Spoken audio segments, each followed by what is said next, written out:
Hey there, welcome to Blockhead, the podcast where cartoonists talk comics and just about everything else.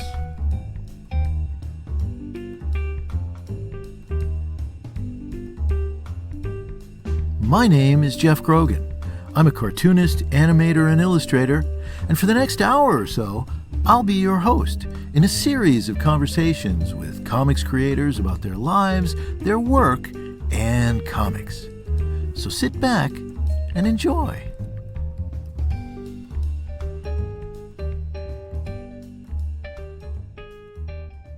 Hello and welcome to Blockhead. It has been an extended hiatus, and there are all kinds of reasons for that, which I'll talk about at the end of the show.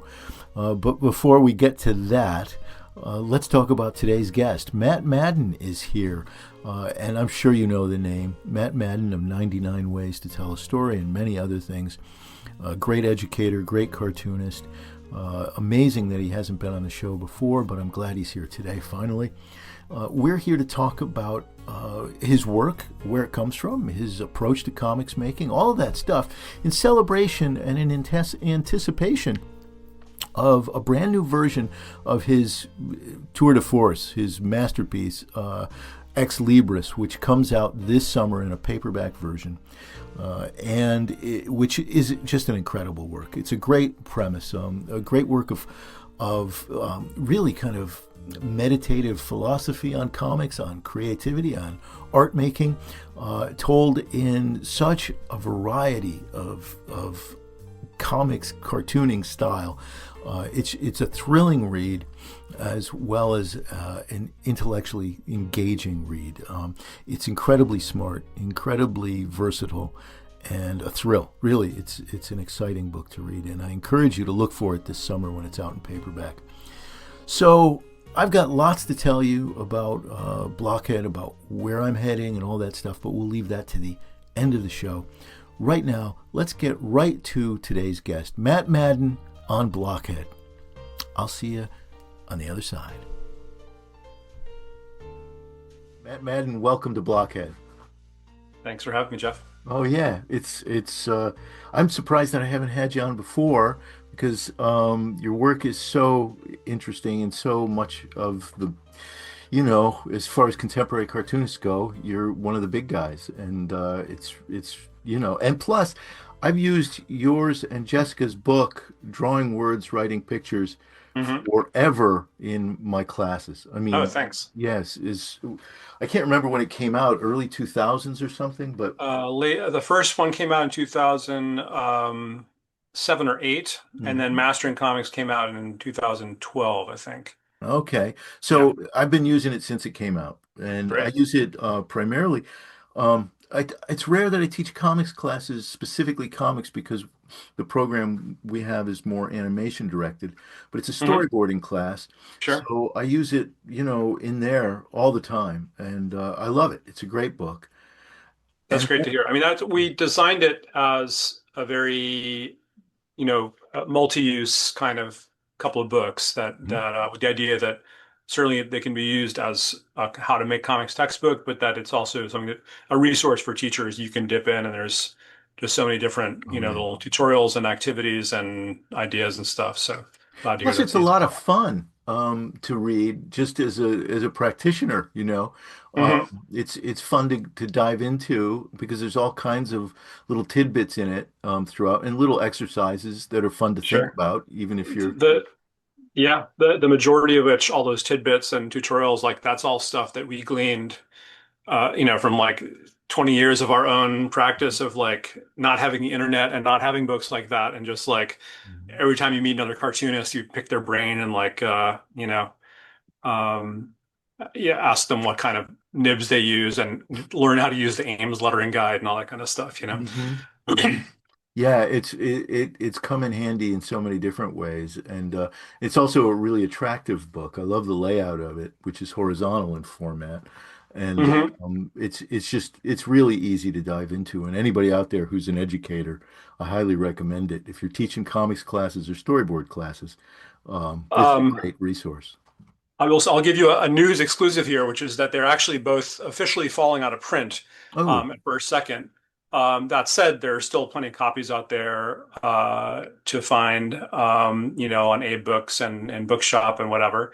And Jess and I are kind of talking with our agent about what to do, going forward now that the material is going out of print. There never was an ebook edition, Uh-huh. and also our website has been offline for about 6 months. So we're working on getting the reins back to that and just making that stuff still available.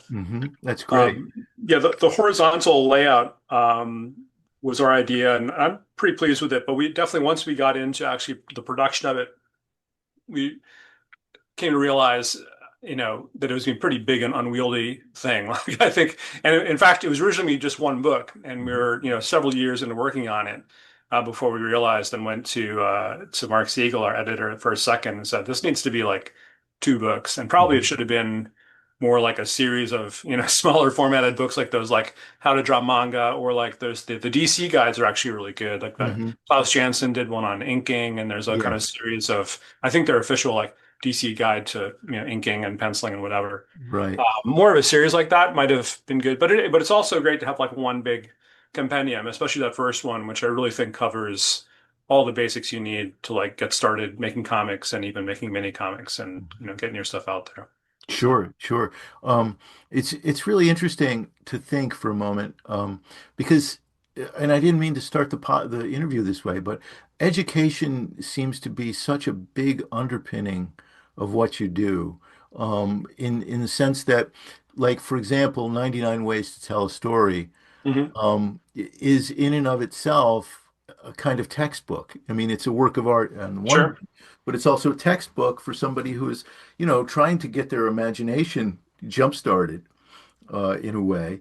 Yeah. Anybody who's got kind of stuck a little bit, this is going to kick you into gear. Yeah. And that's a funny case because that you're very much correct, but that when I started working on it, that's not how I conceived of it really, except for like a challenge to myself. The Hmm. original impetus after discovering Raymond Queneau's book was to do something like that in comics, of having one comic, a one-page comic that I would draw 99 times.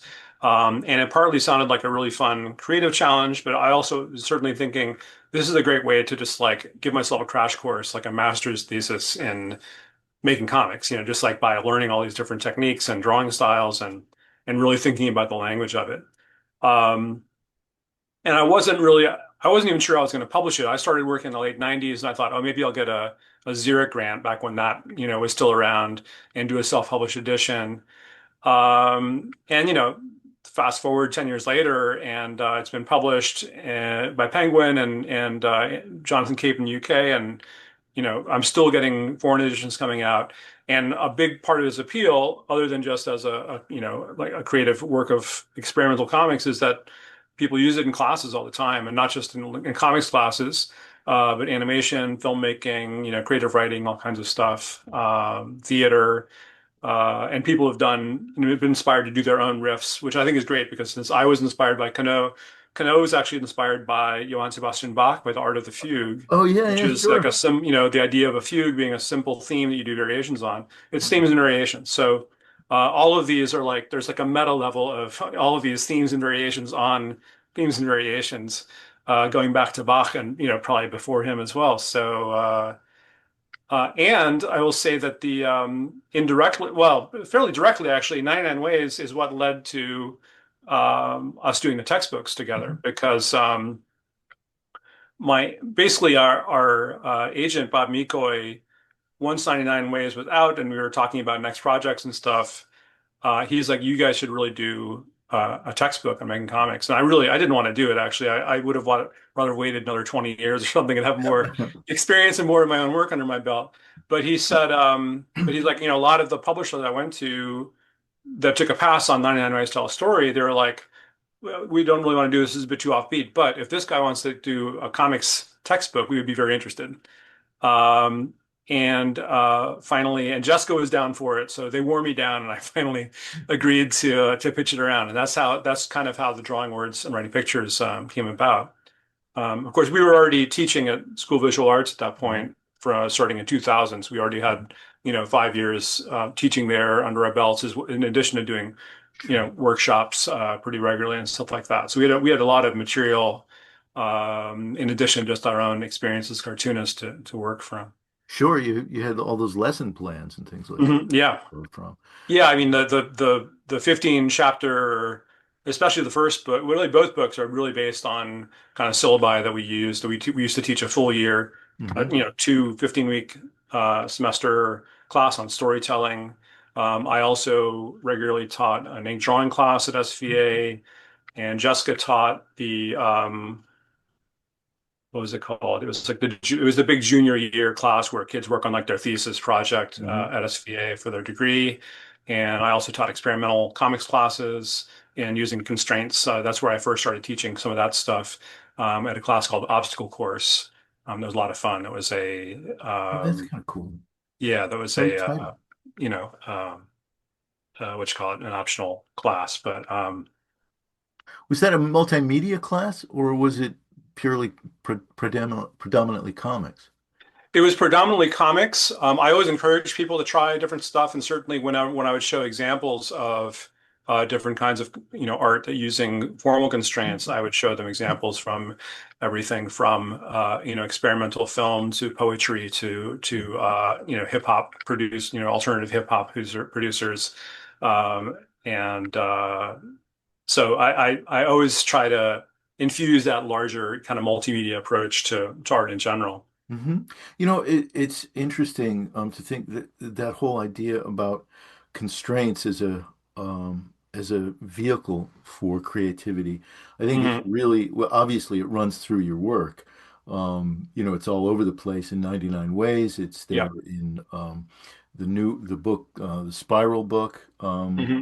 and then it's in Ex Libris as well, right? This idea of constraining yourself in order to open up different pathways. And it's funny, I was walking the dogs this morning, and I was thinking about that word constraints, and it struck me that, constraints sounds as though, in a way, is limiting, and the thing about Hmm. that, the interesting thing about that is that in the limitations, it opens things up in a way like a pathway, And Sure. so I like to think of, because I think a lot of artists, it's the kind of thing where I think when you're in the studio and you're working on stuff, you do find that when you limit your process, you limit your studio process somehow, that that is really the place where it begins. That's really the place where things start to open up.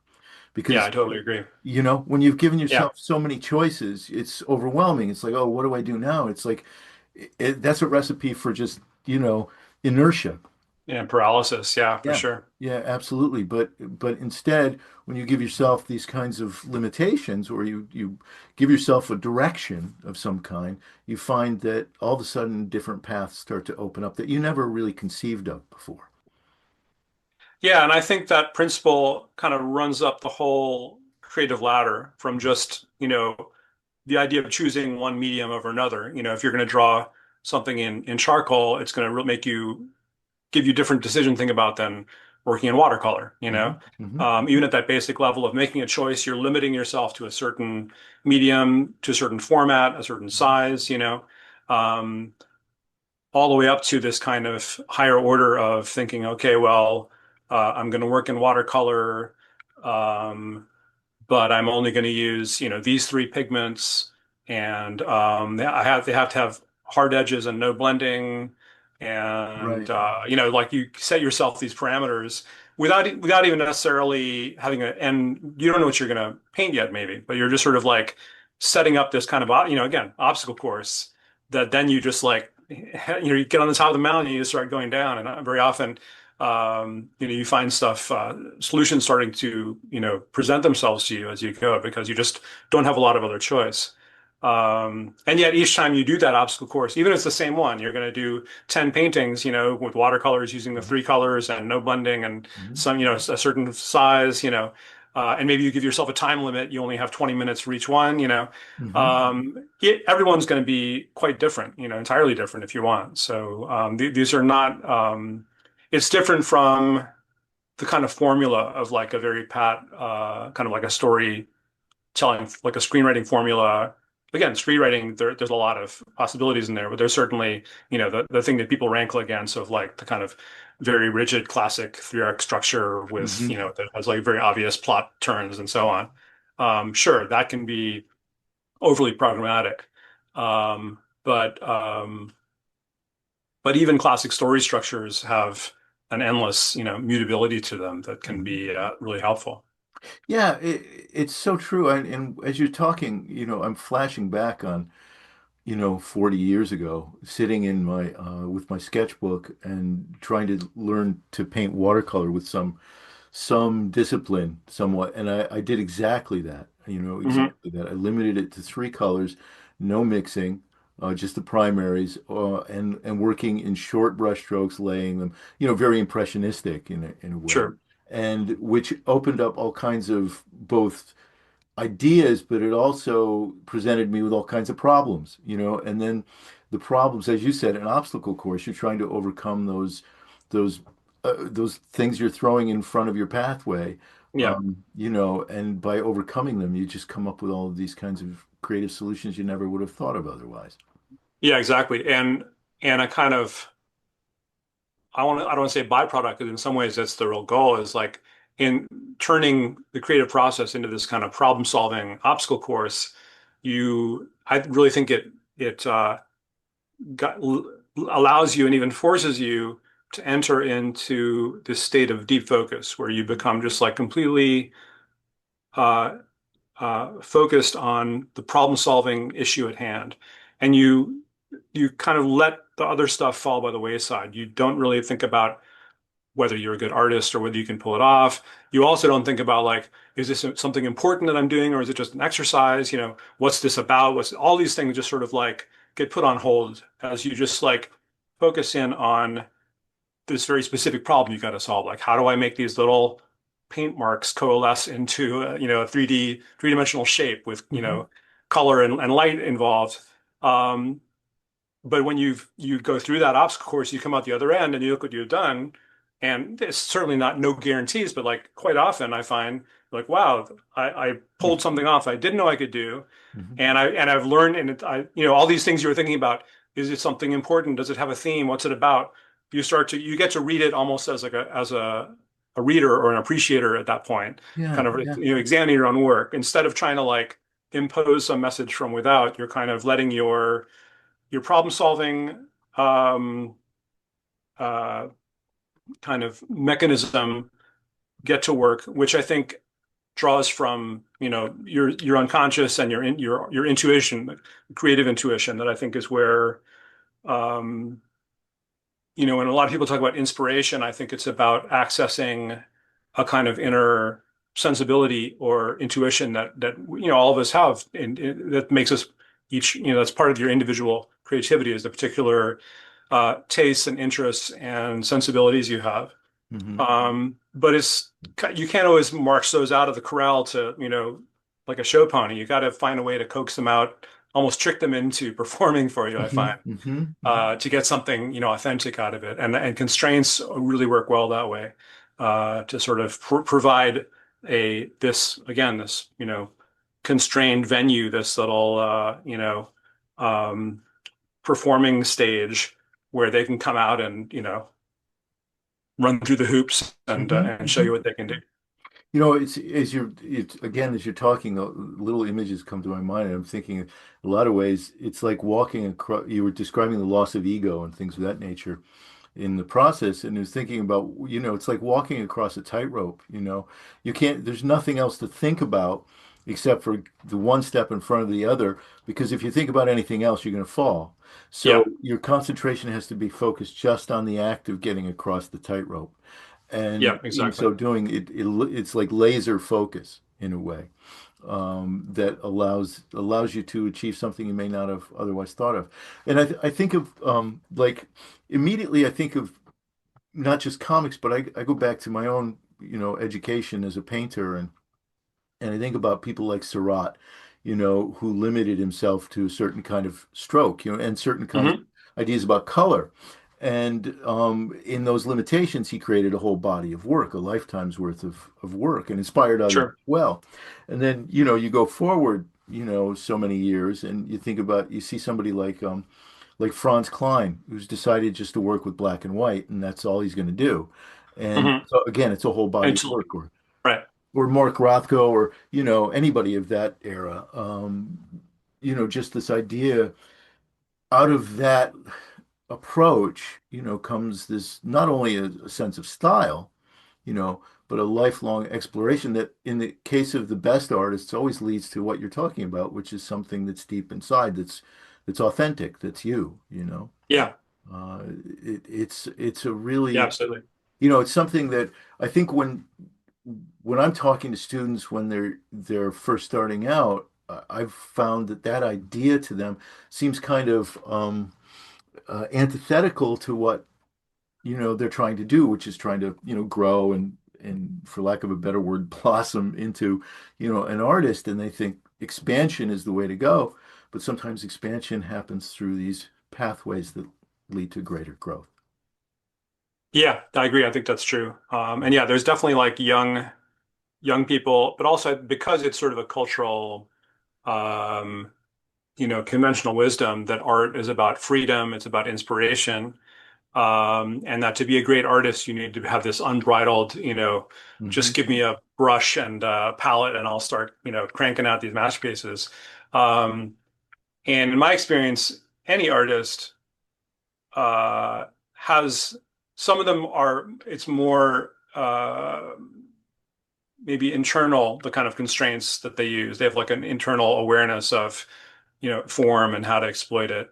Um, but there are, very, very few people who can really just take a blank sheet of paper and, Right. conjure something out of thin air. They're always working from some set of parameters and constraints, and maybe they're so deep-seated that they don't have to sort of vocalize it or show it in some kind of literal way.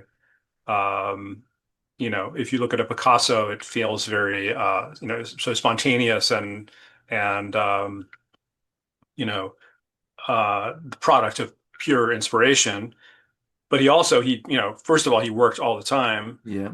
And also there are these sets of conventions that he worked within of, the Greek mythology and the human figure that he was always kind of reworking. So he was always starting from this idea of, the composition and the figure ground relationship and these various formal properties within the sheet of paper, or the Mhm. canvas. Well, Picasso, it's really interesting that you mentioned Picasso, because Picasso is a really interesting example of that, in a sense that, yes, it absolutely looks like Picasso was like this unbridled monster who, just went in all kinds of directions, which he did to some extent. But when you think it's all predicated upon the research that he and Brock did, early on in their careers in Bateau Lavoir in 1907, and Sure. they're dismantling a whole system of seeing and visualizing on a two-dimensional surface. They're taking apart cubism, or I mean, Right. rather, they're taking apart perspective. Yeah. It's like this analytical approach to perspective. What is perspective wrought? And is that the way? Is that you know the best way to see? Is that the best way to re-envision the world on this surface? And they, through that process of, in a way, deconstructing and then reassembling a path by which one constructs a world on two dimensions, they opened up territory to this whole pile of other kinds of visualizations. And in Picasso's, Braque became very straightforward still life through the remainder of his life. It was Hmm. always the Cubist still life. Yeah. It didn't vary very much. But with Picasso, you can always see, even in his last paintings, that Cubist grid underlying, that structure underlying Yeah. his farthest reaching, Right. And uh, then he brought it back out to, portraiture and mhm, more, uh, classic and academic approaches and themes. yeah. Yeah, and I also think it's really important about Picasso to remember that he, got full academic training before then breaking Yes. all the rules. It was very Yeah. much coming out of him being a very accomplished academic artist. Which I think is very important. I don't think that every single artist needs to have perfect technical training to be a good artist. Mhm. I think that's going too far. However, to the extent that you have it in you and can find the time, I always think that learning the basics, in case of comics, Oh yeah. learning the traditional tools, learning um, the basics of drawing the figure in perspective, um, even if you have no intention of actually drawing that way, um, gives you such an arsenal of, again, tools to constrain and then ask questions about, because again, cubism is like they're taking the tradition of visual 2D visual representation. They're saying this can't be, this isn't the best way to do it. So let's come up with new structures, new limitations using the grid and using lines and use that as a way to express a different way of presenting reality. Mhm. So it comes through that dialogue with the past to create something that is truly looking towards the future. Sure, absolutely. In their case, in some sense, they were calling to mind, medieval art, Gothic art, early Renaissance art that was all really up at the surface. It was up on the picture plane as opposed to being in Renaissance perspective. They were calling back to a more primitive, if you want to call it, but to them, I think Braque and Picasso saw it as more perhaps direct, perhaps more authentic. Again, is that word? Yeah, But you're absolutely right. I think, it's the rare individual who is fully formed, and can sit down and just, without really studying these things, can just sort of reinvent the wheel, so to speak. I mean, yeah, until right, the structure of the language, you can't be James Joyce. You can't all of a sudden take a narrative apart and reassemble it. You can't take language apart and reassemble it unless you know the basics of that language, right? You need to sure. know the rules, the grammar of it before you do. So when did you first realize like your own work was going to go in this direction, that this idea was going to be an underpinning that sort of, I wouldn't necessarily say it's a focus, but it's like a guiding principle in Yeah, the yeah. work you do. Again, it goes back to 99 Ways to Tell a Story. I did my first mini comics in 1989, 1990, and I really didn't have a clear sense of what kind of comics I wanted to do. I was reading alternative and indie comics and mini comics and European comics and old newspaper reprints that were starting to come out at the time of, Harriman and McKay and stuff. I had the Smithsonian collection and so on. But I didn't really know what I wanted to do for myself, and I was just kind of trying out a lot of different stuff. And I discovered Raymond Queneau's exercise and style, and something just saying to me spoke to me right away, where I was like, "This is something I really connect with." And I also think I could do a comics version of this, and that would be an interesting experiment. This is like 1991 or two, I would say, when I first discovered it. Um, and I felt like I needed to get better at drawing and cartooning in general before I started. So I didn't start drawing that project until 1998, I think is when I did the first pages for it. And I finished it drawing in 2004. And so in that period of working on the book, I started to read more about, well, first of all, just working on the project itself was such a joy. I never got tired of it. It was really fun to do.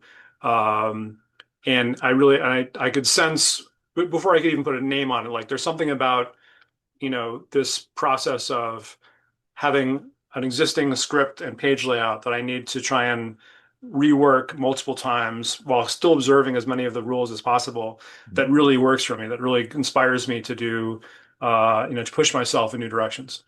And I started reading more about Raymond Queneau and his world that he came out of. And he had been briefly a surrealist. He was definitely interested in the kind of the unconscious and experimental art and primitive art. He also wrote a book um, about about kind of like outsider artists, basically, Mhm. before that was a thing. I think writers primarily, who are sort of self-taught and self-described as insane or whatever. Um, and but he was also a mathematician, so he also had this kind of more formalistic kind of approach to thinking about art. And he got tired of, in surrealism, the kind of the not so much the idea of the unconscious, but the approaches of getting to it, like automatic writing and things like that, Mhm. which, can lead to interesting images and ideas, but it's rare that you'll find if you ever, tried doing it yourself or like done it, like done even like it's like a similar thing as doing jam comics with Mhm. friends where you're just passing around panels. It's a lot of fun to do, but when you read the final result, it very often is very rarely is very coherent, beyond, the amusement of all the Mhm. fart jokes in it and stuff. So he was like, there's got to be a more effective way to like, you know, reach a kind of heightened state Mhm. of aesthetic, awareness and enjoyment, and started playing around with this idea of using ideas from mathematics uh, in in writing, Mhm. and exercise and style is in some ways a sort of precursor to that line. Years later, about 10 years later, he did a book called 100 Million Poems, Mhm. which it's actually just 10 sonnets, but they're written in such a way that every line is interchangeable, not just the rhyme, but like the kind of thematic material, the genders of the characters and the words, because it's written in French, of course. And he printed it. It was inspired by those children's books, those sort of chimera, where you have the head, the body, and the tail Mhm. of different kinds of animals. Mhm. So he applied that to a poem. So the original, the Gallimard edition, it's a little bit unwieldy to be honest, but it has 10 lines, or rather 14 lines of poetry cut in individual kind Mhm. of cardstock strips. And you can manipulate the book so that you can rearrange these I 10 see. sonnets. And that gives you 10 to the 14 power poems. So 100 billion poems or Oh whatever you want my to call God. it. And he was talking with a mathematician friend, Francois Le Lyonnais, about how, what the implications of that were. And they calculated it would take one person, you know, 25 lifetimes to, be able to read all of the poems that would be generated by this book. So that got them really excited about the idea of like, what else can we do where we're using, rules and kind of ideas borrowed from math and logic and philosophy to create kind of absurdist, works of art that are sort of, it's almost like a, Borges Library of Babel kind of thing, where like it's not even possible to read this book all the way through. So they formed a group called ULIPO, the Ouvroir de Littérature Potentielle, or Workshop for Potential Literature, in 1960. It's still around today, and they're with the goal of inventing, recuperating, and discovering constraints and rules that can be used to create literature and poetry. And over the years, that's branched out to include a workshop for painting and for comics and film and all kinds of stuff. And there is actually a UBAPO workshop for potential comics that I'm associated with. It's based in France. So once I kind of started getting into that lineage and seeing examples of different kinds of constrained art and writing, I was just, all sold. And I started to recognize it in other works that were already out there in comics, because comics is so formally structured. It has so many limitations built into it Mhm. that it kind of really lends itself to a kind of playfulness with the form. Mhm. So, when you look at early Winsor McCay, Little Nemo, and Dream of a Rarebit Fiend, a lot of those comic strips play around with the form of the page and the limitations of the single page and the recurring panels. Like there's a famous Little Sammy Sneeze Mhm. page where the character who sneezes in every strip and causes some kind of mayhem. In this one, it's just him in the panel, and he sneezes, and the panel borders Right. Yeah. collapse on top of him. Yeah. So it's like using the language of the comics page itself as part of the content of the strip. Mhm. You see a lot of things done with repetition, like Robert Crumb's History of America in 8 panels, Oh yeah. whoever it Yeah. is. Again, you don't really think Crumb in comics is sort of the ultimate of like the free inspired artist. But if you look at his comics, he actually very often plays around with limitations and formal restrictions that give him the sort of freedom to um, pushes art in new directions. Hmm. And that is one of the most, iconic pages. And it's the same kind of shot. It's like, I think it's 8 panels, and it's the same shot of a countryside that you Yes. see gradually get developed over time, Hmm. until it's a late 70s, Right. polluted wasteland of, Western America.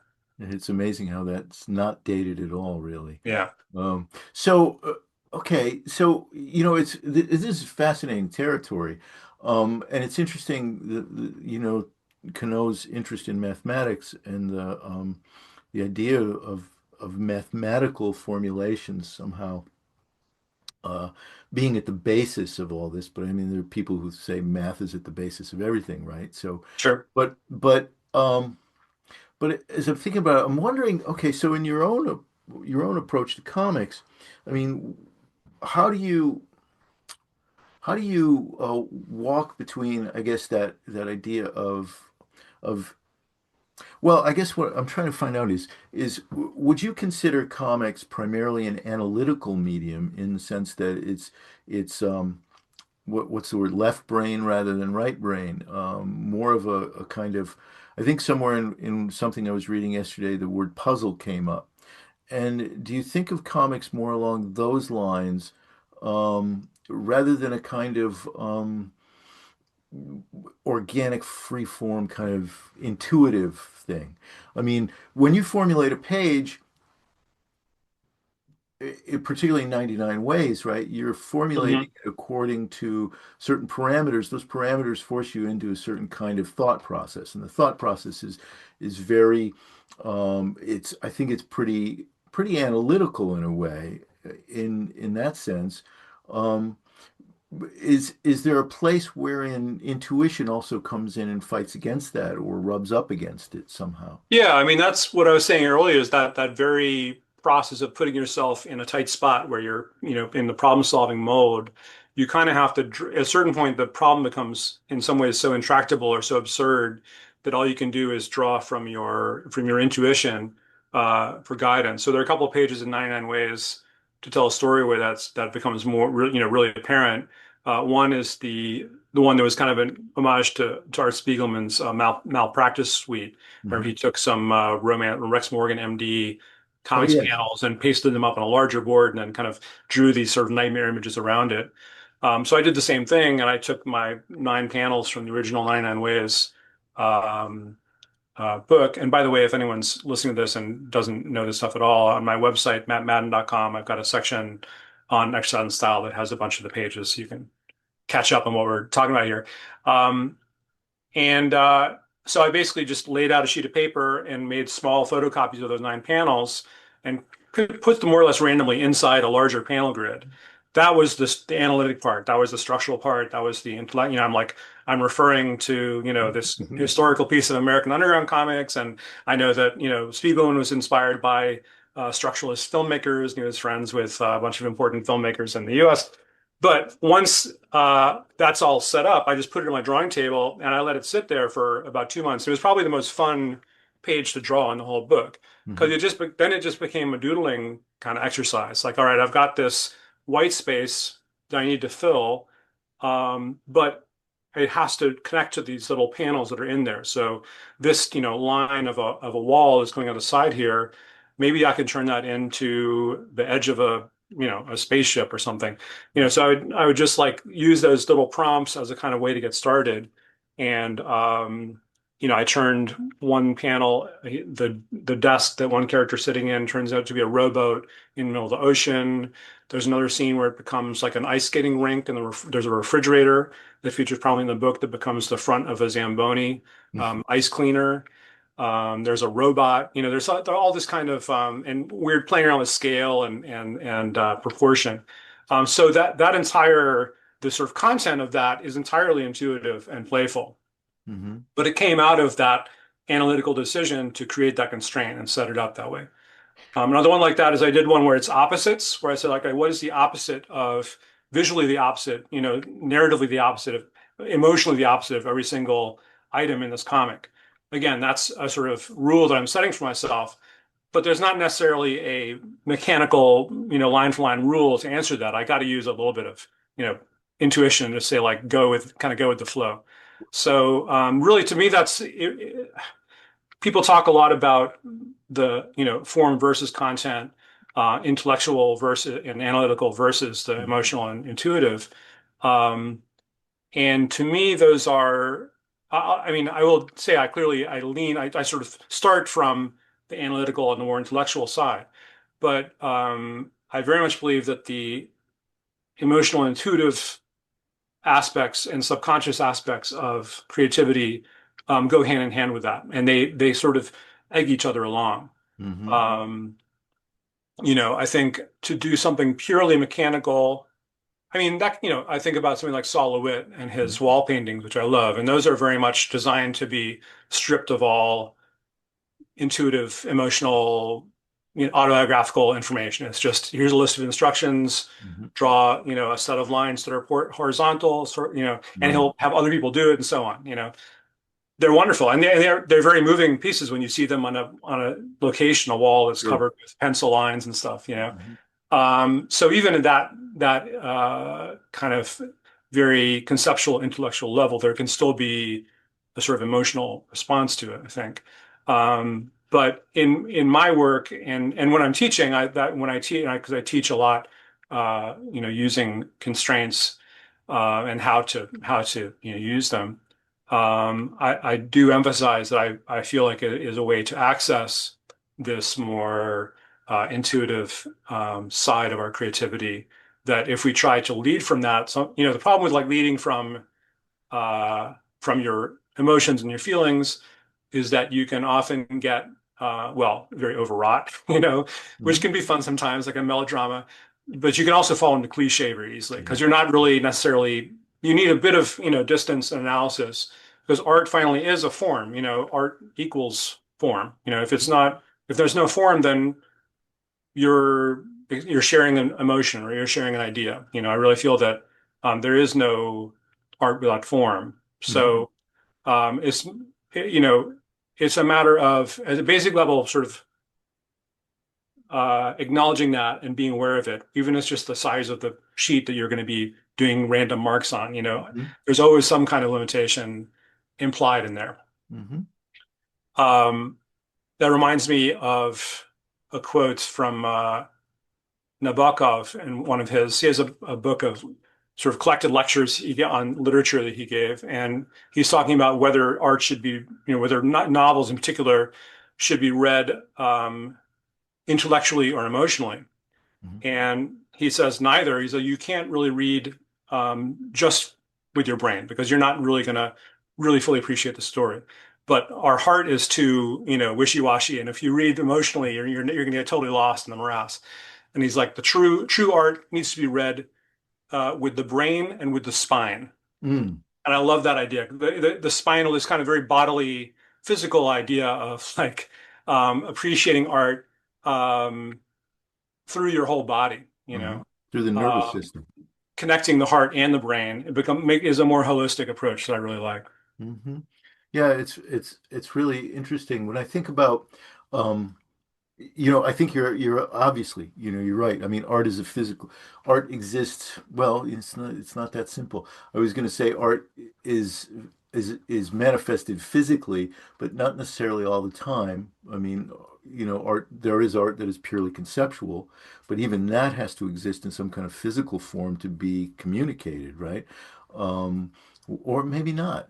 Actually, it can be just conveyed verbally between two people, an idea. But Yeah, but then the speech act is yeah, the so it the takes some. embodiment of the. I mean, he still needs language to express It that. still needs a language to. Yeah, Yeah, and so it has to take. And so in order to communicate, there has to be some grammar. And when you start talking about grammar, whether it's, the written word or it's a visualization, there have to be some kind of constraints there somehow because it's taking form, it's taking shape. So there's no really getting away from that. And as long as you're engaging with that, then you have to have some kind of underpinning within. Like it made me, as you were speaking, I was thinking back to, here's where knowledge of some of those, very basic elements of grammar, visual grammar, are absolutely necessary in order to work in any art form whatsoever.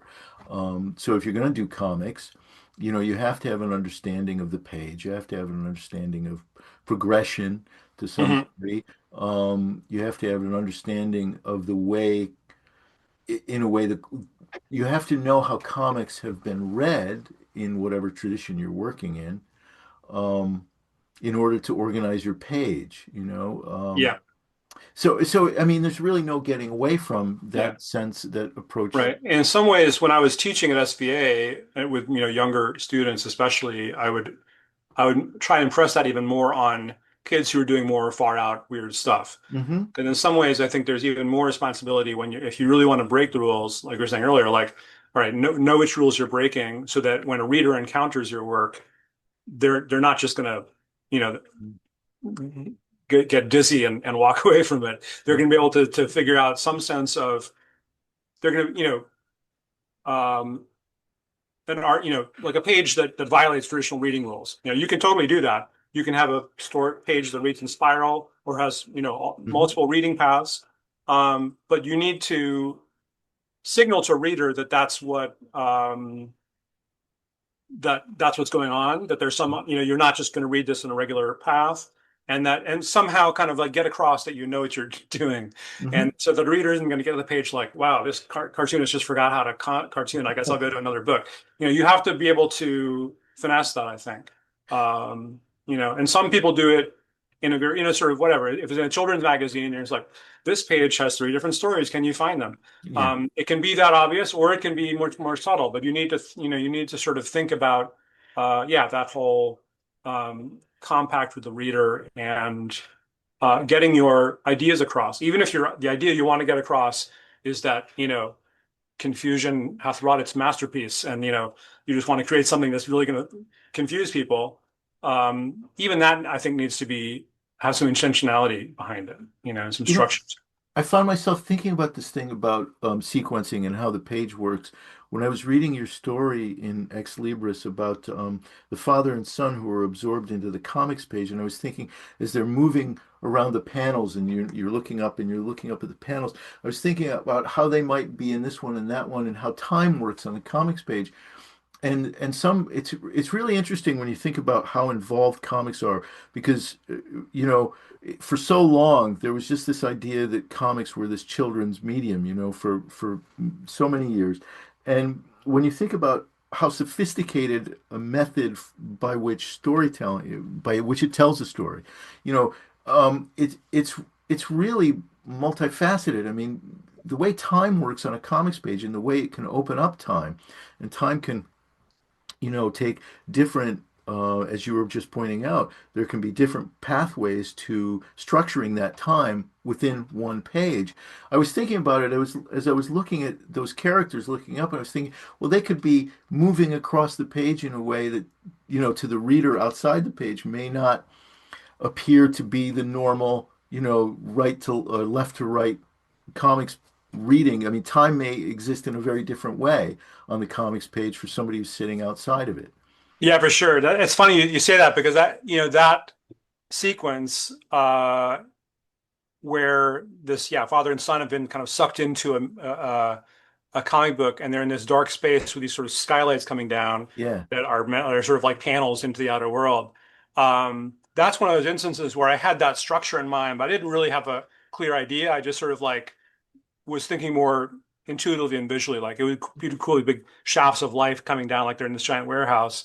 But I did kind of vaguely think as I was drawing that, what are the implications of this, like you're saying, for like someone who's reading? It implies that these panels are kind of floating in various places, but a Mhm. comics reader is going to be reading them in a sequence, and maybe they're Yeah. dividing up this time in some unusual way. Because you can double back in time, you can from one panel to the next, you can jump ahead 1,000 years. Hmm. There's just so much, malleability there. Yeah, and the whole experience of time is really, one image to another image. It's vast. I mean, it's infinite in terms of how you can play with time on that page. Is, obviously, going back to the Crumb example, I mean, that's very much just one sequence where in time a great expanse of time is encapsulated in eight little images. Um, Yeah, that book Ex Libris, which is really so interesting to read. It's so much fun, and it looks like you Thanks. had a great time doing that book. Sure. Um, that's a place where it seems like there's an enormous amount of play involved. I mean, there's a constraint, Yeah. obviously, the constraint of being locked in a room with these books, all of these comics oriented books. But then the way you play with it seems entirely almost intuitive, or just sort of, flying by the seat of your pants by choosing this approach, that approach. Yeah, I would say that that's true, that Ex Libris leans more heavily into my interest in kind of postmodern fiction and, metafiction and playing around with the slippage between fiction and reality or one world of fiction and another. And that was something that I really wanted to play with. So yeah, the constraints are formal in terms of the format and this idea of this, you're looking through the eyes of this character who's taking books off the shelf. And to some extent that, the narrative has to unfold through stories in books rather than through what's happening in the room. The actual action of the book is a character in a room pulling books off the shelf and reading them. Mhm. There's not much to it in that sense. But you're right that once those groundworks were laid, it was a way for me to just go through my notebooks and find all kinds of ideas I've had over the years of like, oh, it'd be fun to do a story where where a character gets sucked into a comic book, or where there's a series of characters that are able to walk through different comic book pages, from one world to another. Um, and it was additionally a way to kind of sneak a short story collection into publication under the guise of a continuous work, because short story collections are very hard to sell and get people's attention. And it's somewhat borne out by the fact that Ex Libris did quite well. It came out in 2021. Six Treasures of the Spiral came out almost a year and a half ago now.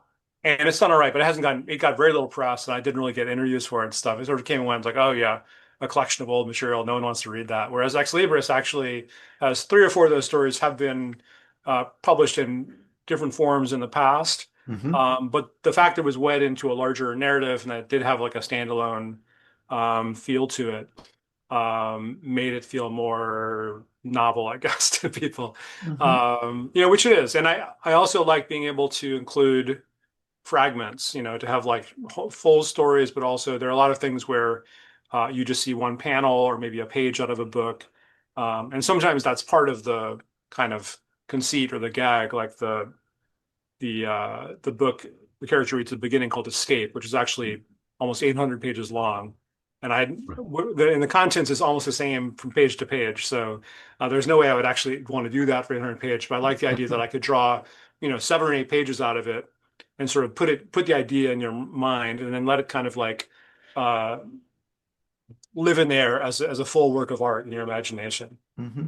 It works as not only a series of vignettes, but I mean, formally, you've got this great playing field, to explore. I mean, the idea, okay, now I'm going to do something kind of an 18th century, or early 19th century comic with a lady who is, interested in collecting, narrative art, art that has words and pictures together, and she walks us through her collection a little bit, and you play with the visualization in that style and with the lettering, and then we're in an EC comic, as the one I was just speaking about, or we're in another visual field. I mean, it's just like you gave yourself the opportunity therein to unify all of these disparate visual approaches to comics as well, and it's kind of I think that's just so much fun, to put yourself in that position where you can just. Yeah, it was. And it was kind of, I didn't really conceive of it this way, but as I was, wrapping it up, I realized that it was also kind of a sort of continuation from the 99 Ways to Tell a Mm. Story project, where that was really interesting. It's like an individual story jumping from style to style. Whereas in Ex Libris, I'm using a lot of the same techniques and some of the same styles, even like there is an EC comic version in 99 Ways to Tell a Story. There are a couple other, conceits that you also find in that book. But here it's like woven into a narrative Hmm. tapestry, and I thought that was really fun to play around with. Hmm. But yeah, no, Were it's you a very fun book. thinking of like when in the EC one in particular, there are moments where there's a little Jack Davis, there's a little, Johnny Craig. All of a Mhm. sudden, there's a little bit of Steve Ditko. Were you thinking of anyone in particular as you were drawing that, or was it just like referencing a variety of them? It was mainly referencing a variety. I love Bernie Kriegstein's Oh art the yeah, best, but he's the hardest one to emulate. So there is actually in the page right before the EC, there's a couple of panels that are copied pretty directly from some Kriegstein drawings. mm-hmm. So it was more of a generic EC Tales from the Crypt kind of look than any one artist. But there are certainly a couple of paintings, individual panels that I was modeling the drawings from. Were there any approaches in that book, like for those who don't know, it always comes back to the character in the room pulling books off the shelf, and until the very end, we don't visualize the character's not visualized. It's in that way we identify with that character in that room, and a lot of the scenery is a corner of the ceiling, which is pretty cool and interesting. But as you work through it, and you gave yourself this task and that task, were there any of them that really struck you as, wow, I can't, I love doing this. This is so much fun. Any particular that stand out stylistically to you as things that you really like to emulate? In the sense that I would bring it into my Yeah, to yeah. my own work. I mean, I did enjoy doing the escape comic with the character trying to escape from a comic page and Hmm. has a bit of a cartoony style to it. Um, and the I mean that's a complicated question for me because one issue I've hit up against in my career is that I've tended to be a bit of a magpie and just like Hmm. copy every comic I've done, even if it's not a direct homage to someone else. I've kind of come up with this, like sort of tailor a drawing style to the Hmm. individual comic. So my collection, Six Treasures of the Spiral, is not an exercise in style, but almost every story has a different visual approach to it. Hmm. And sometimes I lament that fact because I mean, every comic I do takes so long to just get comfortable with the actual drawing style. And I think you can even see that a bit in Ex Libris in the sort of base Hmm. style in the bedroom. It gets a bit more clean and confident as it goes along. Um, so part of me is always like one aspect of trying out like different styles is I'm always looking for maybe I'll finally find the perfect style that I want to draw in from now on. Um, and that hasn't really happened. But I did so that escape comic and uh I don't know, even like I did a little sort of homage to Julie Doucet. There's like a single Hmm. panel where I imagined her as a kind of like Eastern European cartoonist, Oh yeah. and Hmm. it sort of evokes her style a little bit. And that was actually really fun, drawing little, little animated, little anthropomorphic characters in a sort of very cartoony, Hmm. flattened city space. Um, so I could see doing a bit more of that. Like I'm definitely thinking about that in the newer comics I'm working on, is trying to simplify, push into more cartooniness. Hmm. I've really been struggling with it because even the sort of base style of Ex Libris, which is similar to what I did in a story like Drawn Onward, which is a comic that's in the Six Treasures collection, is kind of like I would say like a stylized realism, cartoon realism that I've sort of adopted over the years because I'm trying to learn how to draw. Every comic is an educational Hmm. experience for me to this day. Um, but also because I do think that sometimes I think, oh, maybe I should just be drawing, blobby shapes with smiley faces on them, or doing like, doing anthropomorphic stuff. Um, but it doesn't, in sort of like a Warner Brothers style or Hmm. ironic Hanna-Barbera. Um, but it doesn't really match the kind of stories I do. Like I do feel, for whatever reason, the stories I do, I tend to want to have be a representative in scare quotes, realistic kind of representation of spaces and humans and stuff like that. But that said, I'm like working on some new stuff, and I keep on like I'll draw a character sitting in a chair at a cafe, and I'm like, why am I drawing the folds of his, at the elbow on his? Just draw a fucking noodle hand, like Mhm. noodle arms are fine, Mhm. So I'm trying to like find those ways of just like cutting corners, not cutting corners, but finding that essential, cartooniness that so much of the stuff that I love, Yeah. exhibits. Well, yeah, I mean, cartooning in general, I mean, there are there's the illustrative approach, there's the approach of well, immediately I just Also, your Hal Fosters or your, yeah, you start with Alex Raymond and Hal Foster and you go yeah. down the line, right? And I God, I admire that I mean, I admire that so much. I mean, Well, Alex and like I said, if I could draw like Bernie Krigstein or if I could draw like Alex Toth, I oh, would Alex I would Toth. probably Yeah. draw like that, Yeah. because that both of them have an economy within, they're not overly illustrative. They're actually very Oh Toth yeah. especially is like super stylized, and I really admire that. Me Uh, too. I think about that too. I mean, comics is as an art form, a visual art form, is a form of kind of simplification, right? yeah, I mean, was McLeod said, right in understanding comics, he made it very clear, that whole idea that you can, a comic is iconic, it's an iconic form, and the best comics are iconic in a sense rather than illustrative. And so those characters, because why? Because we can read more into them in a sense, that simplicity of form.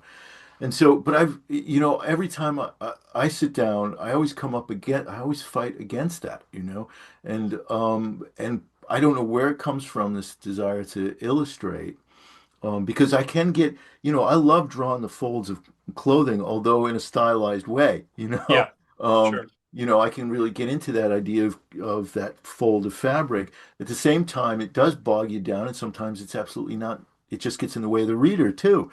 And where's the fine line there? I mean, comics is a very much kind of a balancing act between those things. yeah, yeah. I love looking at super complicated, detailed, elaborate art, Me whether too. realistic or super patterny and abstract, like the way Julie Doucet's stuff can be. But sometimes I'll see like a 500-page graphic novel drawn in that kind of incredibly dense style, and I just think this Oh, poor artist, they work so hard in these pages, and someone's going to read this, and that stuff's just going to like, I know. it's not even registering. I think there's a sort of persistence of memory kind of aspect to drawing where one way to approach comics is like you're drawing a scene set in a street. You draw, two houses in the distance, and then you show another angle, and you see a firehouse down the street. Mhm. You don't really need to draw them again as long as you keep on doing the shot reverse shot, Mhm. and the reader already understands where the space is. They don't need to. They already have that kind of image in their stored in their Mhm. in their RAM or whatever. So. I try to keep that in mind and think about how much can I cut out in any given panel? How Well, much is already implied? Which yeah. is not necessary. Well, I mean, for me, this podcast began as a Schultz, tribute podcast, and I always go Mhm. back to Charles Schultz, and the simplicity of, I mean, Peanuts resonates still. I mean, I personally, to me, Schultz is one of the greatest artists ever, and I mean that in terms of his visualizations as well as anything else, Mhm. Mhm. because the simplicity of them it was hard won and hard fought. I mean, you see where Schultz started, and he eventually pared down to just the nature of the beast, drawing that stuff every single day. But even when right down to the number of panels, that Yeah, he utilized over and over again. You know, that there's great elegance in that. There's great power in that. Um, there's the power of immediate communication in that, and you don't need to know. You know what Charlie Brown's sitting at that table writing to his pencil pal, and you know the room that's beyond him. It's just Charlie Brown at the table. That's all you see, but you know that room that's beyond him. You sense it. You sure. don't need to Hmm. see it. And I do find, when I'm looking at I more often than not, I'll go back to like something like my collection of, Bernie Wrightson Swamp Thing stuff, and I'll just look at the pictures. I won't read the story, Yeah, and yeah, the pictures are so involving that it's actually a barrier to reading the story in some way. Yeah. Do you know what I Well, mean? yeah, I mean, I think it's you have to allow for a range of what comics can be for readers. Definitely Hmm. like I think there is a value to that kind of world building Hmm. where the page is just so dense that the narrative kind of like grinds to a halt, Yeah. and you just sit and want to absorb the like a Jeff Darrow, Oh, yeah, sure. fight scene with like hundreds of people running around. There's a real thrill to that. Mhm. Um, and Gary Panter, is someone who can I think the best cartoonists can like do both, where like Gary Panter is someone who can draw these very clean, simple drawings that are great storytelling. Um, I'm waiting for someone to reprint his book Cola Madness. That was a book Mhm. that came out in the 90s. But then you turn the page and there's this incredibly dense, Yeah. impossibly busy, Oh, yeah. kind of punk art scene going on that you can lose yourself in for half an hour just kind of studying the drawings. But then it'll pick up the story again. Um, and that's something I would like to play around with. It's like I mean, in general, I think the multiple registers that are available to you as a Mhm. cartoonist is something that not a lot of people take advantage of. Mhm. Something I love about manga, where you'll see a page where there's like a very cartoony drawing, and you turn the page, and to express like some kind of strong emotion, there's like a hyper realistic, super Mhm. detailed Yeah. drawing of the same character. Hmm. And then they have the little deformed, mini chibi versions of it as well. And they're totally happy to kind of like, and then a super detailed background and then a super empty background. Right. They're comfortable kind of moving back and forth between those different registers. Yeah. And Yeah. that's something I think Western cartoonists are learning from manga. And I Yeah. think it's a really great thing. Yeah. I find it intellectually, I'm always most thrilled by those stylistic approaches that are after kind of the essence of something. And like as you were speaking, I was thinking about I have this enormous love of the animated cartoons that come out of the 50s. Um, Particularly from a studio called UPA, and you probably know UPA's work. They took well in kind of opposition to Disney and even Warner Brothers.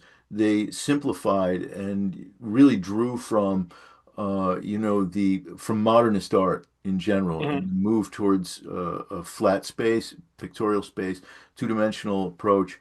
It drew heavily from the graphic design of the 1950s, and that whole approach to just stripping away the you know the all of the ornamentation that you Yeah. see like in a Disney Yeah, it's film. very modernist for sure. Yeah, definitely very modernist, and I really enjoy that, and get really inspired by it. And I tried my hand at it once, in a brief period when I was working on this comic strip at the tail end of it. Is really difficult to do. Um, Yeah. but really, it's kind of thrilling when you find your way to a way of visualizing something that seems to sum it up in a very simple form.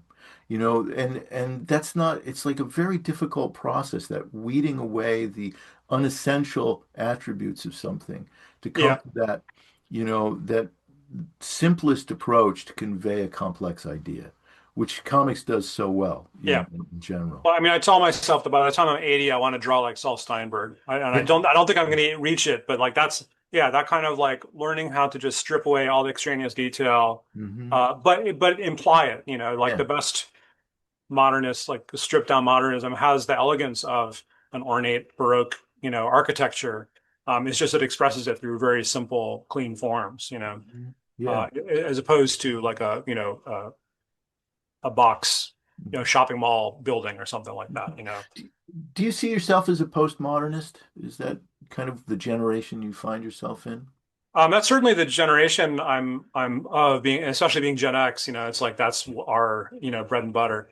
And I think basically yes, in the sense that I mean I took a class on modernism in college, and kind of the last day of class, our professor argued that postmodernism is kind of a chimera. It's not, like nothing. It's a new kind of filigree on modernism, but the fundamental conditions that created modernism at the turn of the 20th century haven't really changed.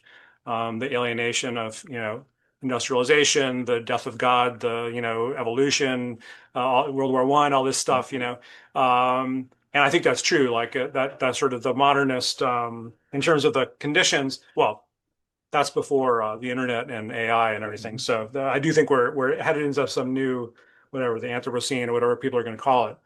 But in the sense that postmodernism kind of takes that as a given, that the subjectivity of meaning and the loss of like a central grand narrative, and instead you kind of choose your own identity of all these different levels of a pastiche of different narratives. I think that's certainly true in my case, and I think there's a real value to it in my interest in working across media. I think a real value of that postmodern approach is saying like we can take ideas from pop culture and high culture, we can take ideas from music and comics and physics, and like find some way to kind of combine them together in a novel way. That exploratory and fun, playful approach to creativity and innovation is like I kind of that's like the sort of the the sort of positive spin on postmodernism that I do think I'm part of. Yeah. Yeah, it's interesting how, from one generation to another, you can actually see that kind of the zeitgeist shift, from as it shifted from modernism to postmodernism and you see it across mediums, because when we speak about comics, it's definitely there, in comics, your comics, and it's there, and a whole host of other folks who are approaching it around the same time.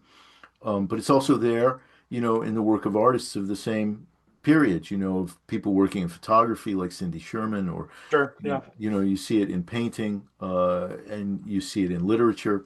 You see it all across that. It's like a whole swath of thought, is all of a sudden thinking in these terms rather than the terms that were set prior to Hmm. is almost a way. It's like a way of looking back and saying, well, what hath thou wrought? We're going to look at that and examine it and play with it, the implications of it in a way that's more self-conscious in a sense than those of you who started the ball rolling in that period. Yeah, and in that sense, I feel like I'm very much at the tail end of that whole tradition. Hmm. In the sense that, like, Ex Libris, for example, was very much inspired by Italo Calvino and a lot of like American, postmodern writers from the '70s, like Donald Barthelme and Gilbert Sorrentino. Has a book called Mulligan Stew, which I really love, which is a big influence on the book as well. Um, and stuff that it was like really cutting edge in 1977 and has since like very much gone out of favor and even been discarded by some people. But I still feel like I have a real connection to Borges and Cortázar, going even further back into the sort of 50s and 60s, um, and everything that was going on like that in film and other media as well. But the thing is, comics, there's also the different generational histories of different media. Hmm. And comics is always so far behind other media and cultural trends in a lot of ways. Hmm. That uh, arts, aside from like Art Spiegelman and a few European cartoonists in Hmm. the '70s, and some really cool experiments that people are starting to dig up from like Brazil and Cuba, from the '60s. There wasn't really comics wasn't part of the avant-garde, Right. Yeah. except in sort of like glancing ways that they do parodies of modern art in Mad Magazine or something like that, Hmm. which are cool. But there's a lot of ground that hasn't been covered, and even if it's kind of considered old hat in novels or in feature films, say, that are still really interesting to explore in comics, I think. Hmm. Yeah, it's interesting you frame it that way. You're right. There wasn't an avant-garde, really, except for those figures you mentioned. And comics approach to the avant-garde, which really, didn't really start. I mean, maybe I'm off, but it didn't really start happening till the 1990s of some kind, where there was really In kind any of. kind of way that can be considered like a scene, really, yeah. Yeah, and it was the cartoonists coming of age during that period, primarily, indie, black and white, alternative, working in zines and things like that, started looking at the history of comics as a viable history unto itself. And in part, that was, enabled by, those books like Maurice Horn's World Greatest and Smithsonian book that you referenced earlier, which Yeah, weren't available sure. to cartoonists in earlier generations. It's interesting how the knowledge of history of the medium then kind of fuels another generation's approach to that medium. Because without it, without that knowledge of that history, you can't well, you certainly can't reference it if you don't have that basis to build on. Sure, yeah. Once you do, then all of a sudden you can start extrapolating different ideas from it. History, the knowledge of history means in some ways is really an important catalyst towards, furthering and making the language progress. Yeah. It's Yeah, no, when I was first getting into comics and starting to make them in the late 80s, you really had to search far and wide to find even like the Dover reprints of, Dream of a Rarebit Fiend, say, and a couple oh of things yeah, like that, yeah, And then I happened to discover that was when the George Harriman Art of Crazy Cat yeah. kind of illustrated biography came out. And then shortly, and it was sort of like a kind of onslaught in the late 80s, early 90s, where you had there was a traveling Masters of Oh American yeah, Cartoonists hmm, exhibit. yeah. And there was a big, and like there was some coffee table books, like a giant book on Winsor McCay, um, that led to then, 5 to 10 years after that, Fantagraphics and other publishers starting to actually reprint, the Crazy Cat stuff and the Nemo stuff, and eventually Popeye and all the, now we're living in an era where you can't even keep tabs on all of the Right. amazing, Sunday Press and all the amazing books that they're putting out. So now we're kind of drowning in There's so much. history, the present, the future, alternate timelines. It's more than you can keep up with. It's more than you can handle, and it's hard to put when people have limited funds, where do you spend it? It's hard Yeah, to for convince them to sure. spend it. So, Matt, you're going to be at MoCA. I'm not sure actually. Oh, I okay. was planning to go, but we were hoping. So we're working on a paperback edition of Ex Libris, which is coming out probably this summer. But due to unforeseen circumstances, it's not going to be ready for MoCA. Okay. And it was a bit tight for me because I'm actually teaching. I'm starting a class at Sequential Artist Workshop on comics and constraints called Build Your Own Labyrinth, Hmm. which will already have started by the time this airs, I think. But it's a class I do every year at SAW. Um, and so I'm teaching the afternoon, so I'd be like getting a late train in, and so I might, and I did get like the ticket cancellation insurance, so I'm Okay. not gonna come. But I will, I'll definitely be at SPX in the fall. We've got the paperback of Ex Libris coming out, and don't have any other shows committed. So my publisher is Uncivilized Books, Tom Kaczynski, and the last couple of years he's tried to get me to the Montreal Comics Festival, or is it the Hmm. Montreal Book Festival? I'm not sure which it is in June. Hmm. And I'd love to go, so I might try and go this year to that. But Hmm. yeah. Well, and so Ex Libris will come out this summer in paperback form. Yeah, sometime this summer it'll be in a beautiful trade paperback edition, a little bit smaller trim size than the hardcover, Hmm. same cover drawing, but with a new color scheme and kind of stripped down, inspired by the French edition, L'Association.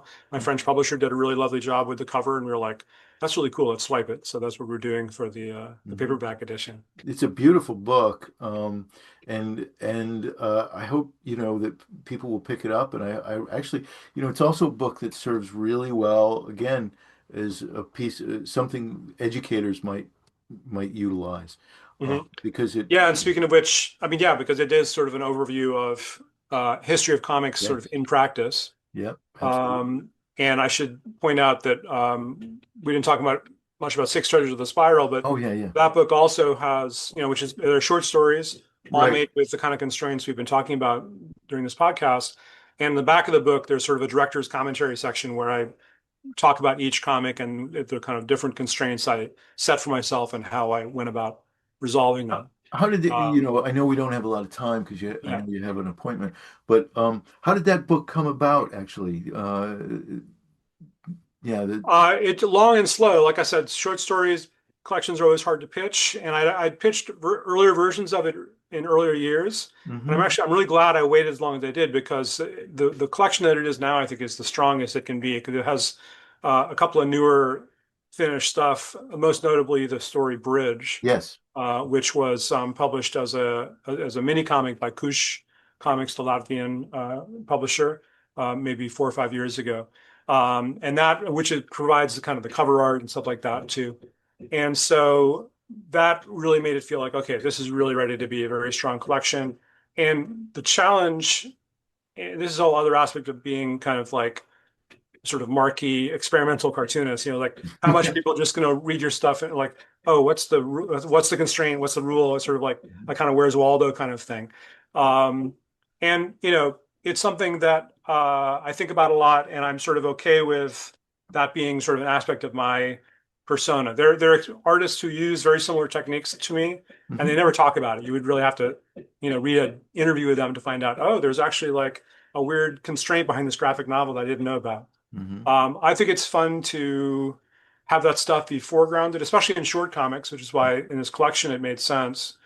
Um, that said, I am at when you come down to it, I'm a very classic storyteller. Like I really like stories. I'm not actually doing anti-narrative kind of stuff. In that sense, I'm pre-modern. You could even say like I love a good yarn. So like I do think that the stories in this collection, it depends. The ones that are stories, some of them are more clearly like visual or graphic, experiments in comics form. Hmm. But there's like, 5 or 6 solid short stories that you don't need to know about the constraints or care about that stuff at all. I think they stand alone as just really good storytelling. Certainly the Um, bridge. Yeah, Sorry, absolutely. yeah, thanks. So that's, that was sort of like but at the same time, if a short story collection is going to sell at all these days, it's got to have some kind of thing that would stand out. So that was my compromise, was to be like, all right, well, I'll present the book, but in the back there'll be a little essay and sort of like breakdowns of each story with the constraints that I used, Hmm. with the idea that for readers, because like whatever these days people love watching YouTube videos about their favorite movies and novels, and directors' commentaries, going back to the old directors' commentaries on DVDs.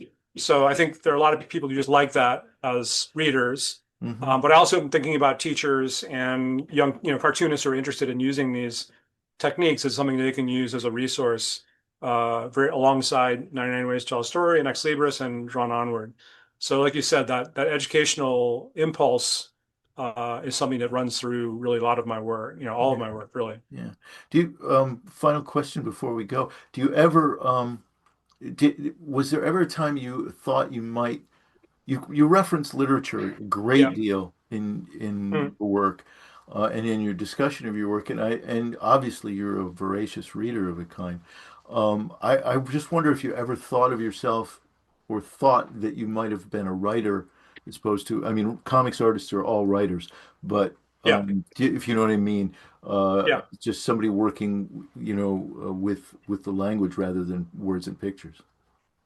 Um, Yeah, the short answer is yes. But I mean, the fact is that even though I studied comparative literature, in undergrad, and I've always, been a big reader, and I really like film as well, and definitely in that sort of narrative and visual arts, more so than fine arts, which I try to follow, but it's not as much of a passion as Hmm. clearly as like literature and film are to me, and music too, for that matter. But uh, despite that, I didn't really plan to be an artist. I kind of, comics kind of made me an artist, Hmm. because I didn't really have that sense of myself, and I hadn't really been encouraged in that direction. I mean, my parents were encouraged in my creativity in general, but when I started reading comics, and then I learned about mini comics, that you could just draw something and Xerox it and share it with friends, Hmm. it was so low, the bar was so low, and it was so inviting to do, Hmm. that that's what got me started, was just like, oh, I can do this. And again, I didn't really, I'm only thinking of this now, but it was that format, not necessarily a constraint, but of like, you don't need to think about like, do I have the great American novel to sell, but can I fill 8 pages, or a single sheet of paper folded into panels can I do some drawings in there? Can I take it to the photocopy shop and staple it? Yeah, I Mm-hmm. can do that. That got me started, and that's really got me started. And I kind of backed into it that way. And it really was, until 10 years later that I sort of looked around and was like, oh, I guess I'm a cartoonist. I guess I found my calling. This is what I do. Um, but certainly as I developed that self-awareness and that comfort in being an artist and thinking about these things, but yeah, I mean, part of me thinks like, oh, it'd be great to write maybe a novella. I'm a pretty slow worker, Mm-hmm. and my attention span has never been great. And in today's culture, it's like the thought of sitting down and writing 600 pages and revising it just seems like so Mm-hmm. unrealistic to me. So yeah, I mean, I would love to write a novella or some short stories. I would love to write and direct a film someday. Um, but these are sort of like pipe dreams when, the great thing about comics is that all you need is a sheet of paper and some Mm-hmm. ink and you're good to go. And you don't need a budget. You don't need a crew to work with. You don't even necessarily need a publisher. You can just put it on the internet or you can still make mini comics, which I still do pretty regularly. So. That's great. That's great. Well, Matt Madden, thank you so much for being here on Blockhead, and good luck with the book this summer with the paperback version of Ex Libris. And it's just been great talking to you, man. Yeah, same here, Geoff. Thanks for having me. So there you have it, Matt Madden on Blockhead. I hope you enjoyed that interview as much as I did.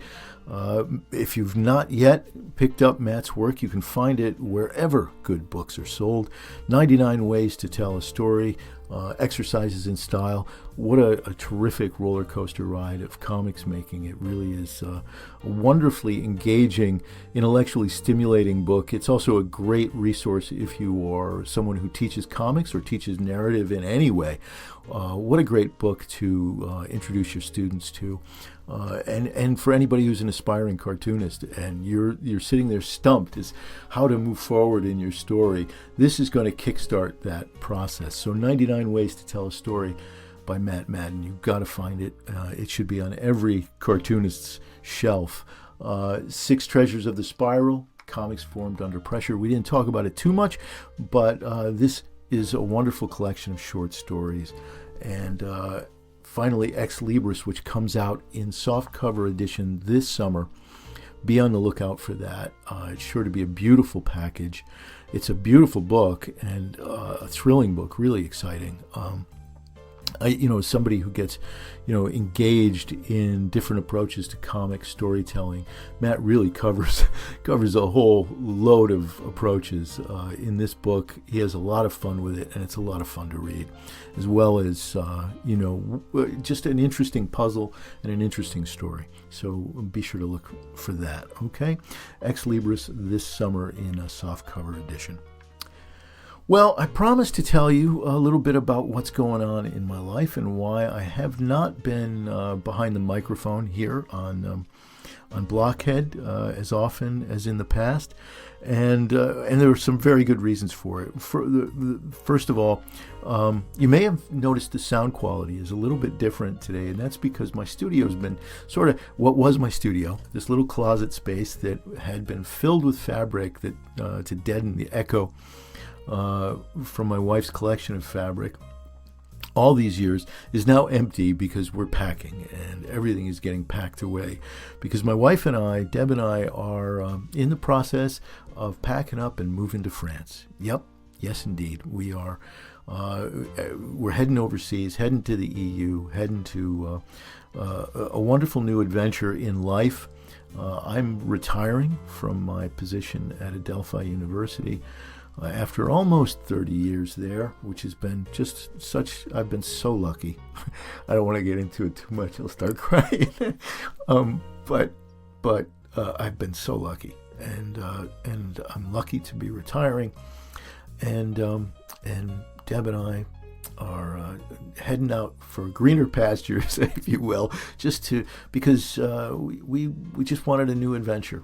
We've been on a number of adventures in our life. Every so often we roll the dice and take a chance and go someplace new. And that's what this is. We thought we were going to be staying here really forever, but a number of things just contributed to changing that. And that idea, not the least of which, of course, is the political situation in the United States, which is not going to be resolved anytime soon, I don't think, unfortunately. But that's not the primary reason. I mean, it might have kickstarted the process, but it's not the primary reason. Really, the primary reason is to not to go quietly into the night. Is that it? I don't remember exactly. But anyway, but we're going to hopefully, do something really exciting. And we've been to France last summer, traveled around the Southwest, all over the place. We drove all over. It was wonderful. And I'm looking forward to more of that in the future. So we leave this summer.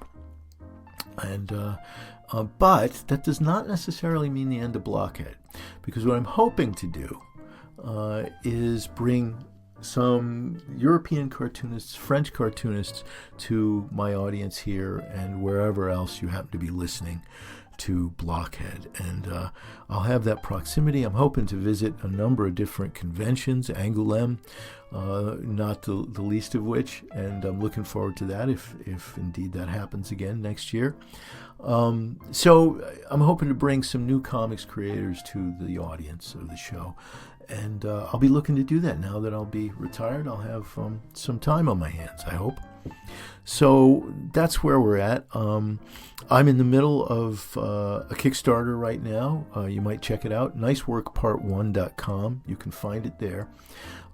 It's a hardcover, softcover version of a graphic novel, prose novel combination. A film noirish love story in a way, and it's a pretty interesting project. I'm pretty happy with it, pretty proud of it, and I hope that you'll check it out at niceworkpart1.com. And I think that covers the bases. I hope to be back with at least one more episode before we leave, kind of a celebration of some old friends and our life in comics together. So I'm hoping to do that sometime soon. And I guess that's it for now. So you know where I'm at, and you know why I've been away, and I hope you can forgive me, but I hope you'll travel with me overseas to France, and I hope that I'll get the show going over there and bring you some creators perhaps you're not familiar with, and I'm looking forward to it.